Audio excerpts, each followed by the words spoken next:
Hello అండి. Welcome back to our channel. ఈరోజు ఎంతో టేస్టీ అయిన చేపల పులుసు ఎలా చేసుకోవాలో చూద్దాం. 1½ కేజీ చేపలు తీసుకున్నాను. ఇప్పుడు ప్రాసెస్ చూద్దాం. ధనియాలు, పల్లీలు, కొబ్బెర, ఇలాచి, సాజీరా వేసుకొని బ్రౌన్ కలర్ వచ్చే వరకు వేయించుకోవాలి. వేగిన తర్వాత అదే ప్యాన్లో నువ్వులు వేసుకొని వేయించుకోవాలి. వేగిన తర్వాత మిక్సీ జార్లో వేసుకొని గ్రైండ్ చేసుకోవాలి. గ్రైండ్ చేసిన తర్వాత ఆ పౌడర్ని ఒక ప్లేట్లోకి తీసుకోవాలి. అదే మిక్సీ జార్లో టమాటా ముక్కలను వేసుకొని గ్రైండ్ చేసుకోవాలి. ఇక్కడ ఫ్రెష్గా కడిగి చేపలు తీసుకున్నాను. అందులో 1 స్పూన్ కారం, 1 స్పూన్ సాల్ట్, 1 స్పూన్ పసుపు వేసుకొని చేపలకు బాగా పట్టేటట్టుగా కలుపుకోవాలి. కలిపిన తర్వాత అది ఒక గిన్నెలో నిమ్మకాయంత చింతపండును వాటర్ యాడ్ చేసి కొద్దిసేపు నానబెట్టాలి. నానబెట్టిన తర్వాత ఒక ప్యాన్ తీసుకొని ప్యాన్ హీట్ అయిన తర్వాత 4 స్పూన్స్ ఆయిల్ తీసుకున్నాను. ఆయిల్ హీట్ అయిన తర్వాత ఆనియన్స్ని యాడ్ చేయాలి. ఆనియన్స్ కొంచెం బ్రౌన్ కలర్ వచ్చే వరకు వేయించుకోవాలి. వేగిన తర్వాత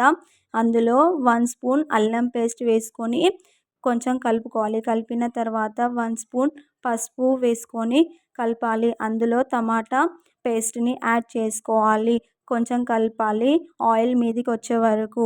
తర్వాత అందులో కొత్తిమీర, పుదీనా వేసుకొని కలుపుకోవాలి. అందులో చింతపండు రసాన్ని వేసుకోవాలి. కొంచెం వేసుకున్న తర్వాత కొంచెం కలపాలి. కలిపిన తర్వాత అందులో 2 స్పూన్స్ సాల్ట్ వేసుకొని కొంచెం సాల్ట్ కరిగేంత వరకు కలపాలి. కలిపిన తర్వాత అందులో 1 స్పూన్ కారం వేసుకోవాలి. కారం వేసుకున్న తర్వాత కొంచెం కలపాలి. కలిపిన తర్వాత అందులో నువ్వుల పౌడర్ని వేసుకొని కలుపుకోవాలి. కలిపిన తర్వాత కొంచెం వాటర్ మసిలిన తర్వాత అందులో చేప ముక్కలను వేసుకోవాలి. దగ్గరికి వేసుకోవద్దు. కొంచెం దూరం దూరం వేసుకోవాలి. దగ్గరికి వేసుకోవడం వల్ల చేప ముక్కలు విరిగిపోతాయి.